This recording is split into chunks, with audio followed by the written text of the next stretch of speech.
I look around and I'm like, these are all the suits in the building. These are all the important people. I was like, that's kind of weird. But I'm like, maybe they all want to play with the puppies. I get down on my knees and I'm like, hey, girls, what's going on? And as I do that and I start to look at everyone, I was like, I think this is a big meeting and I think I shouldn't be here. Welcome to the Holy Mess Podcast. I'm Joy. And I'm Bekah. If you think you're a mess, you are not alone. We talk about the things of life through a lens of faith, and we find the hope in all of it. On today's episode, we're going to talk about how puppies disrupted a very important meeting. Joy is going to share on how to have less worry in your life, something that I think we all can benefit from. And we're going to tell you about an amazing course that a mom created for her two sons. But first, our messy moment of the week. If you live far away from your family, you know how hard it can be to say goodbye after a visit. And I have lived far away from my parents since I was 18 years old. And my parents were able to suddenly visit last weekend, which that's the best kind of visit. Like that literally never happens. But they were on a trip through the Carolinas visiting other family and going to a conference. And they were like, even though it's like a major detour, can we come see you? That's such a gift, though, that they were willing and able to do that. And I tried not to get my hopes up all week because they were like, we may not be able to. But last minute, they came in for 24 hours. And I was so thrilled because my son is obsessed with them and I'm obsessed with them. And it was so sweet to get time with them. But they left early Sunday morning. And because it was so unexpected, I didn't process how hard it would be when they left. And so my mom is very slow and very late. That's me. Me as a person. I was going to say, if you're calling someone late, I don't know what to do with that information. More late than me. You know we lie to you. With every single meeting we have, every single video shoot, we give you a different time. You're lying. No, not at all. I'm still late. Oh, Jesus help. I was this way before I had a kid. And my dad will be like, we're leaving at 7, knowing full well they'll leave at 9 a.m. Yep. That's just my mom. She just has to get all the things done. She has to eat like a full breakfast. She's like just really slow. And so all morning I'm trying to help her get out the door, and I'm stressed for them because it's a very long, full day. They don't like to drive after dark, but they're going to have to. So there's so much on my mind. And Sunday mornings, my husband being a pastor is gone. So it's just me and my son. And when my parents left, it felt like it happened so fast. We went outside. They put their arms around me and prayed. My dad started to cry because it's so hard for him to leave my little boy. And they just kind of like hopped in the car and peeled out. And as soon as they left, Bekah, I have never had this experience. I had this overwhelming feeling to call them and be like, come back. What? Like, what is that? There's like a movie where the girl's going, come back. That's Titanic, I think. Yeah. Yes. Oh, because the police boats are going away. And she's stuck in the water. Yes. That was me when my parents pulled away. Overly dramatic. Sure. Doesn't really make sense. But I've never felt that way before. And I wanted like one more hug. I think because I wasn't very present in the final moments. And I was so concerned with helping them get out the door in a timely fashion that I didn't think about how I don't even know when I'm going to see them again. It may not be until the end of the year. And I just got so sad that I started crying. I was very emotional. And my son was like, Mama? And I was like, I don't know what's happening. I just miss them so much. And I'm very much trying to let my son know it's okay to be sad. Yeah. It's okay to cry. But we also had 10 minutes to get out the door for church. So then I'm crying and I'm throwing on my outfit and I'm trying to get my son ready. And are your parents still on their way back at this point? They're on their way home. Oh, yeah. So did they come back though to say goodbye? Oh, no, I never called them. Oh, I just had the urge. And yes. Okay, gotcha. But I knew that wouldn't be a good idea because it would slow them down. Right. And I felt selfish. And I'm like, I should have been more present. Next time I will. So you're working through all these emotions as you're running out the door. So much. And then because of that, I didn't even think about how my emotions affect my son. He misses his Poppy immediately too and his nanny. So he's dealing with all of it. So he fights me like crazy to get into the car. I had to discipline. It was very tough. We were so late for church. And I continued to cry the whole way to church, being like, my parents are getting older. I don't know how many more times I'm going to see them. I really screwed that up this morning. I should have been more present. And by the time I got to church, I called my husband and I said, I need you to meet me in the back parking lot. I'm like 15 minutes late. He comes out. I hand him my son. And I peeled out of there. Wait, so it's his work day because it's Sunday. He's a pastor. I know, but I was like, take him to the nursery. Deuces. Like, I shouldn't use the nursery as free childcare. That's what it's for. Look, but hey, the church is there to support people. And in that moment, you needed their support. And I serve in the nursery too. Yeah. Like, I just really needed them that day. And I felt really guilty about it. But I was like, Mama needs a Starbucks and Mama needs to work through some emotions. I was like, I can't go in the church like this. No. They're going to be like, did someone die? I'm going to be like, I need one more hug. And like they a all crazy know you person. too. Yes, they know me. I'm like, don't look at me. You probably listen to the podcast. You probably know what a mess I am. So the only people who really saw it were the greeters because they're at the door and they see me pull up, drop off my son, and then peel out of there. And I was like, they're really going to judge the pastor's wife's like skipping out on church. I came back for the last 15 minutes of the service, and one of the greeters came up and he was like, it's going to be okay. Oh, and I was my like, he doesn't even know what I'm going through. It's actually not a big deal, but to me it is. So I'm embarrassed, but also at the same time, enjoy your people. Like, you don't know how much time you're going to get with them. And I think it just reminded me it is hard to live far away. There's a website, and I don't have it on hand because I didn't know what your messy moment was. But it's something that you can look up later. I would not maybe suggest it for you, Joy, because I think it would make you sadder, and I don't want to do that. no. But it does give perspective. Okay. And basically, you enter your parents' age and how often you see them, and it tells you how many times you will see them for the rest of their lives. That's the worst thing I've ever heard. Oh, it's bad. It's bad. I felt like that's where you were going to go. But I think that it's good for people who maybe take that for granted, which you clearly aren't. But it's a good reminder that life is short, and time with parents is precious. So precious. And yeah, you don't know what the future holds. So it's making me try to figure out the next time I'm going to go. Yeah. I think we're going to add a trip this summer, even though it's really hard. It's a full day on the road with a toddler, but we'll figure it out. So tell me your messy moment. Give him some Benadryl. That's what I do with the puppies. Oh, snap. Can you not do that with kids? I have no idea. My bad. Speaking of puppies, I think I mentioned this in a previous episode, but we've had foster puppies again. They've been a delight. They're really, really sweet girls, Poppy and Ivy, which Poppy just got adopted, and Ivy is getting adopted this coming weekend. So sweet. But my messy moment comes from last week when we had both of them. Last week was our support drive, which, if you're not aware, that's how Way FM raises money to stay on the air. And we saw so many people who love this podcast gave and even mentioned it, which you have no idea how much that warms our hearts, because insane. We love doing this, and we love that you're a part of this messy family. It was so cool. But it can be a stressful week on air. It's always stressful. You give it your all. And so I thought, we have these puppies, it'd be really cute. My husband, Joey, works at church on Wednesday nights for youth group. I'm like, could you bring the puppies by when you go to church? Because that'll be the very end of my work day. And I think everyone in the building will really appreciate some puppy therapy. It'll be great. He's like, yeah, of course. So he texts me, we're in the car, I have the puppies. He's already on his way when some things happened that required a meeting. Nothing was wrong, but I needed to have a discussion with 3 of my superiors and figure out some logistic stuff that happened last minute that was pretty stressful. And so they all come into my office right as my husband shows up with the puppies, and he's like, it's a weird vibe in here. I'm like, yeah, just go to church. It's fine. So puppies are wild. He leaves the puppies behind. And I'm having this I cannot stress enough how serious of a discussion it was. There were moments in the meeting where I needed to stand up for myself. And this, as a woman in business, you have to work extra hard not to show emotion, because men can be emotional in meetings and it's not counted against them. But if you're emotional as a woman, it is. And so I was trying to keep my composure. Again, nothing was wrong, but I was just trying to keep my composure, keep my focus, make sure that I stay to the facts. It's hard when your babies are rolling around and nipping everyone. Right. And we have glass doors at our in our offices. And so one of the puppies is literally barking at her reflection while I'm having this serious meeting. People are coming by my office and like, oh, it's the puppies, and taking pictures through the door. And then there's Joy. I made a mistake. So I was on the radio live and I heard barking and I was like, is that crazy? And then I turned off the mics and I had like a 3-minute break before I went back on, and I walked out and I see through Bekah's glass door, the puppies are here. I've never met them. And so I run down, open the door, and as I open it, I look around and I'm like, these are all like the suits in the building. These are all the important people. I was like, that's kind of weird. But I'm like, maybe they all want to play with the puppies. I get down on my knees and I'm like, hey girls, what's going on? And as I do that and I start to look at everyone, I was like, I think this is a big meeting, and I think I shouldn't be here. And I just got that weird vibe, and I was like, but I don't know how to stop what's happening. And so I was like, what are the puppies' names again?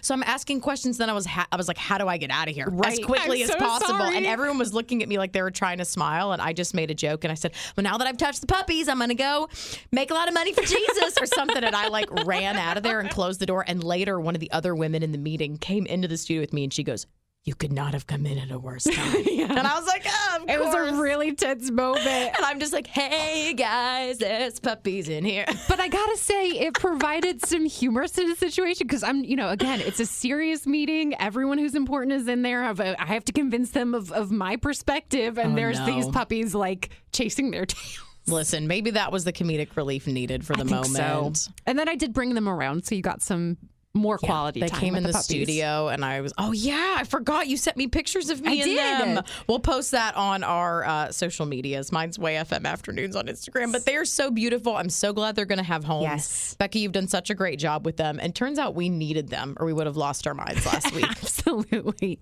All right, this is the segment where we usually do therapy, but like we've said in the past, we are changing it up a little bit, and this is going to be things that we have learned that maybe impact our mental health, and you have today's. Yeah, today's is about worry. So I saw on social media, Baylor Wilson is an up-and-coming artist. She has a song called Jesus Happened, and I love it. I listen to it on repeat. But she posted something about doing a worry fast, which is just people fast from food for spiritual reasons or all sorts of things during Lent. But I'm like, how do you fast something that's not even tangible? I can't fast. That's impossible. Right. I don't understand. And so I started watching her stories, and she was saying what a difference it was making in her life to give up fasting. So I just reached out. Or to give up worry. Yeah. Oh, what did I say? Give up fasting. I would love to give up fasting. Let's never fast anything again. So I reached out, and she did an interview with me for my show, and I blogged about it. It's actually, I think if you text the word worry to 91979, you can see our conversation, listen to it, but it's actually really been impacting me. So I wanted to share this with you. Yes, please. I am a chronic worrier. Same. Picked it up from my mama. Same. I love you, Mom. Yeah, Mom, you know it's true.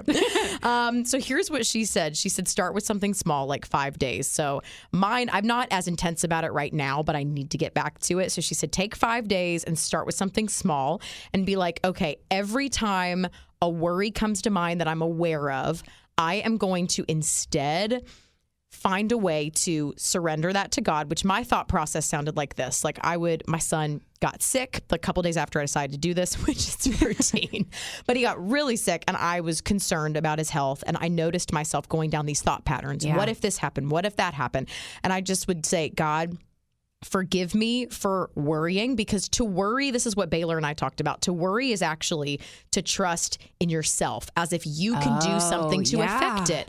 And it's one thing to go, this is happening, this is something I can do about it, I'm going to do it. But worry is the unhealthy thought processes of the what ifs that we have no idea if they're going to happen, and we just dwell in it, and it's not trusting God. So I would repent from it in that moment and just say, God, I'm doing this. This is not helpful. And then I would either try to name something I'm grateful for, or I would try to turn on a worship song. We talked about different ways to do it. Or I would literally just be like, God, help me not to do that.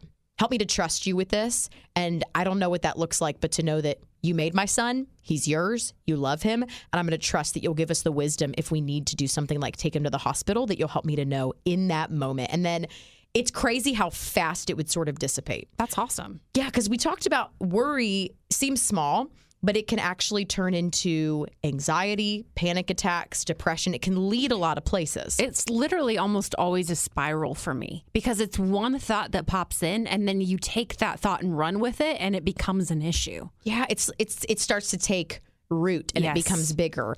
And I think sometimes the what ifs cause me to try to figure out a future problem that we can't figure out right now. And I just realized from talking to Baylor, there's Bible verses about taking our thoughts captive. And I've never really known how to do that, but this is what it felt like for those 5 days. So I'll just tell you what her recommendations were. 5 days, find someone to do this with. I asked my husband to do it with me. He wasn't a very good accountability partner, but I think he's kind of like afraid of me, that he's afraid to be like, you're complaining, you're worrying. But the goal would be that if someone catches you talking in a way that they can tell you're worrying, that they would go, I thought you were, going going to talk to God about that. The third thing is write down the things that you're worried about right now. Put it away in a drawer. Say, God, help me not to worry about these this week. And don't look at them during the fast. And then read your Bible daily. I tried to do that. There's some days that I missed, but I would like blare worship music. And then when a worry comes, replace it with some kind of prayer and ask God to help you to trust him. How did that impact your life doing it for those 5 days? I would say that I was more peaceful, that I tend to stay in my head a lot when I go down those things. And it was actually, I struggle with trusting God. Yeah. I always have. And it started to reinforce my trust in God, because every time a worry comes, for me to actually hold it up to the light and to go, God, I don't know what's going to happen in this situation. My son, for example, he may need to go to the ER. He may be really sick. I don't know. But if he is, I trust that you're going to handle it and take care of it, and your will be done. And I trust that you love him more than I do. So it made me bring up truths and then be like, I'm going to put my trust in you, and then like let it go. And sometimes 20 minutes later, I'd have to do it again. Yeah. But it was almost like a healthy ritual in my mind to teach myself that I can trust the God of the universe, that he is on my side. That's a really good note for me, because I know, well, this probably Captain Obvious here, but my worry often comes from my husband's health with his chronic illness. And he pointed something out to me recently. He's like, when you wake up, you always gasp awake. Yeah. What? And I caught myself doing it the other night. Like I woke up suddenly, I go, like that. Yeah, it's terrifying, that sounds right? Very scary. It's very scary. And so we started like talking about it, and I realized it's not something I've always done. I started doing it after he got sick, and it was from the night spent in the hospital, because you don't know what you're waking up to. Exactly. And so it's interesting how my habit of worrying has infiltrated even my sleep. And so that's something that I've been trying to work on, is like, okay, let's set like a good atmosphere for sleep. Like let's like you said, play some soft worship music before bed, say a prayer, just have this like nice environment. So it's not, I don't know if that helps or not, but I think it's just an example of how far you can let it go, that it's then affecting how your body responds to things. And so it's good to nip it in the bud. I mean, I'm not perfect at this by any means, because I did this probably like 2 weeks ago is when I really did it. And then last week I wasn't so good. And one night last week I woke up at like 5 a.m. and started worrying about something. And I like nudged my husband and I was like, what are we going to do about this thing in 10 months? I'm not joking. And he was like, I get it. We can't figure that out right now. And I was like, but if we can just come up with like one logical solution, I think I could go back to bed. And he was like, what are you doing? And I was like, oh no, I'm doing it again. It happened again. Oh God, help. And even in my fleshly, earthly brain and body, I'm like, but God, I still want the answers. I still want you to help me figure it out right now. And God is like, that is not trust. Yeah. And that is like, he doesn't give us the answers for 1 week from now, 10 months from now. And I'm supposed to walk step in step with him. So it's making me practice going, God, I trust you're going to give me the answer when I need the answer. And I don't need it today. Yeah. And that's very hard to do. But at least I think if I can like say it in my brain, hopefully like one day I'll believe it. I totally get that. On to our mess and bless of the week. I'll go first if that's cool with you. Yes, please. My mess, unfortunately, I mentioned this forever ago in a podcast episode, but this past year I have dedicated so much of my life to watching every single Marvel movie. I forgot about that. Getting caught up. So last Thursday, I went to the opening night of Doctor Strange in the Multiverse of Madness. Are you all the way caught up that you could watch the new one? All the way caught up. So this was my first opening day screening. I was very excited. Before you tell us that, can you tell us if it's worth watching all the Marvel movies, or should we like save our life in time? I don't think you need to watch all the Marvel movies if you want to see it, but you might not want to see it once I tell you a little bit more about it. No. So I was really excited. I was really psyched. I even bought myself a Marvel shirt to wear to the theater so I could like fit in with everybody else. So like, I'm a nerd too. It's good. And the movie, while I enjoyed it, there were a couple things that frustrated me. And it's why Are there spoilers here? There are very mild spoilers. It's the kind of spoiler that you would get this in the first 10 minutes of watching. This is not giving anything away that would delight you. Of course. First of all, it got really occulty.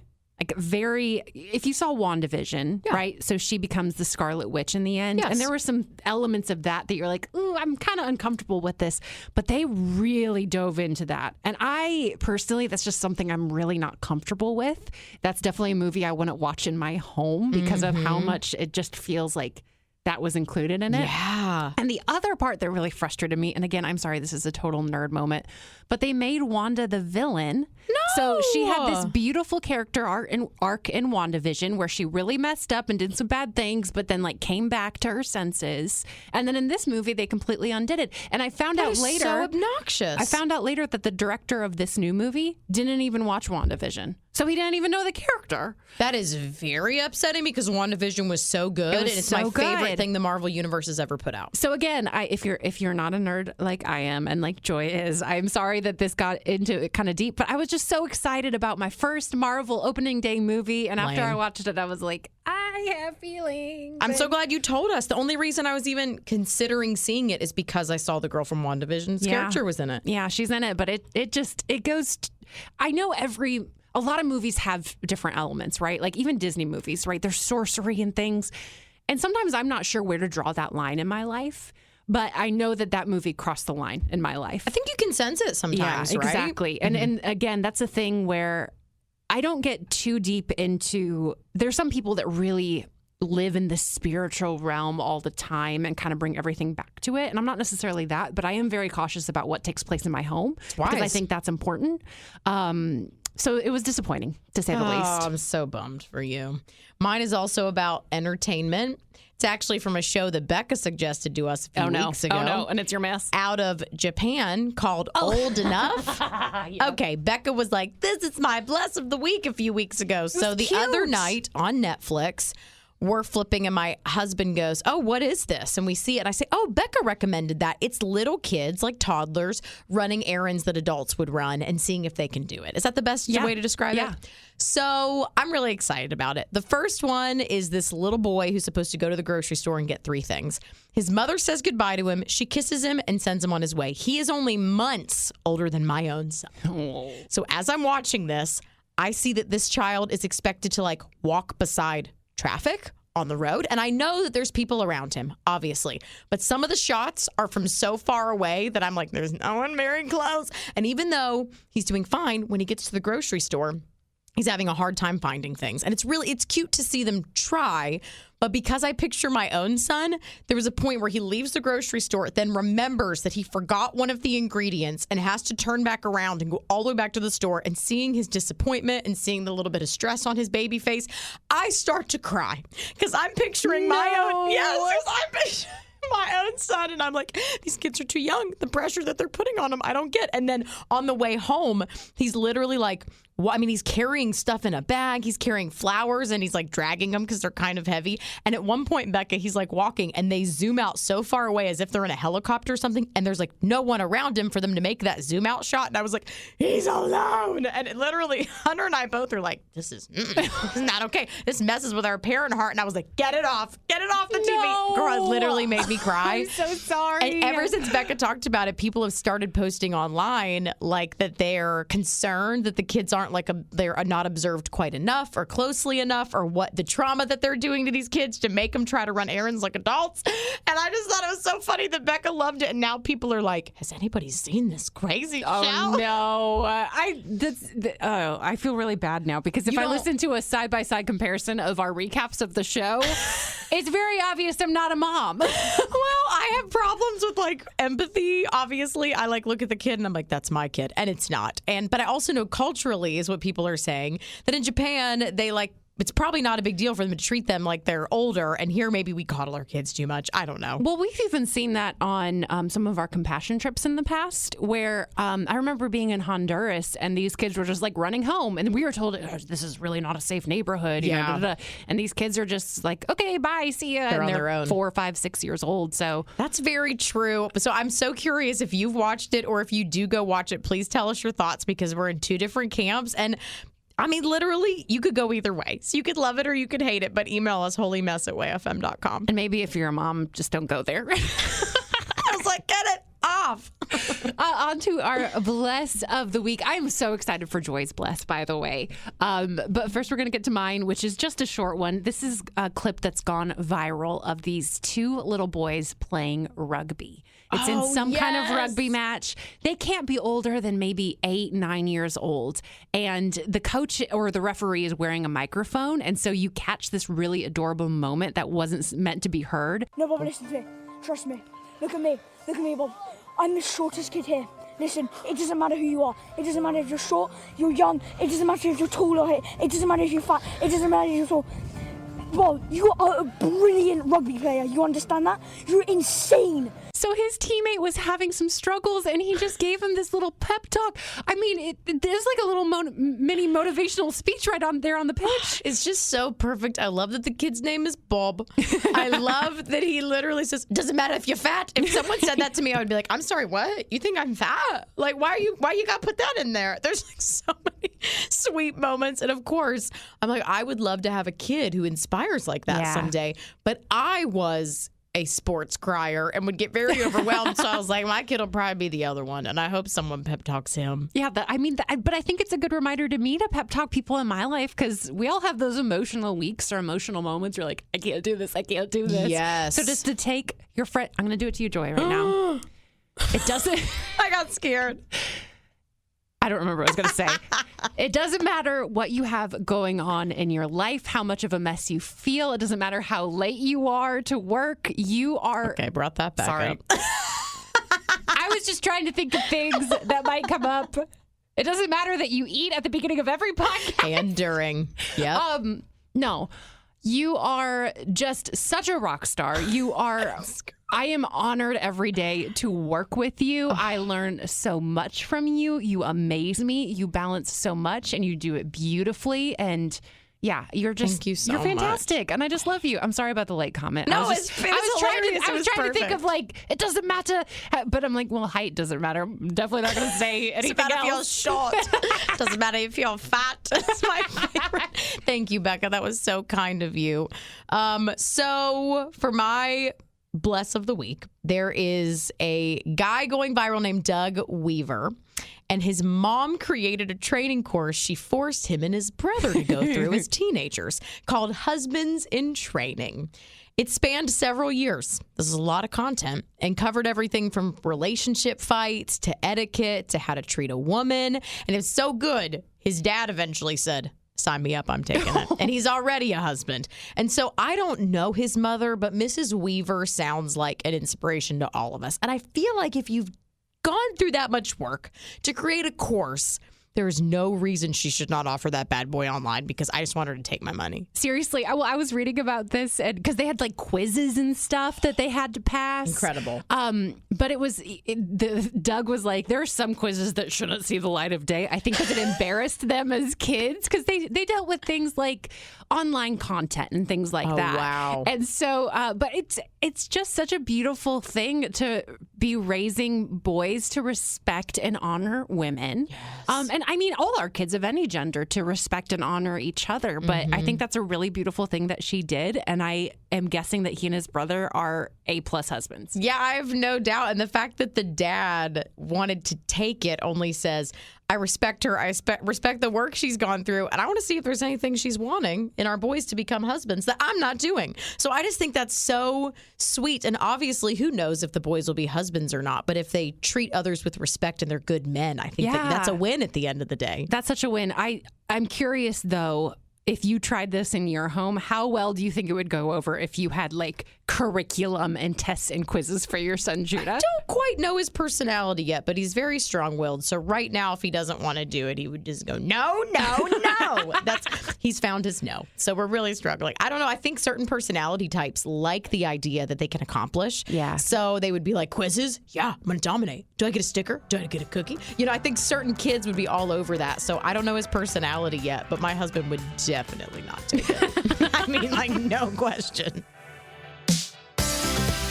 Thanks so much for listening. If you got something out of this episode, please share it with a friend and leave us a review. That's how more people get to share in this messy family. And if you have anything you want us to know, please email us, holymess@wayfm.com. I don't think you know my messy moment. I don't think I do either. I'm excited. Right. But first, our messy moment of the week. I'm actually still eating. Sorry. Okay. This is going at the end of the episode again, by the way. Okay. Okay. People are going to think that we're faking that you're always eating, but you're legitimate always eating. Or they're going to be like, she has a serious problem. Can't stop, won't stop.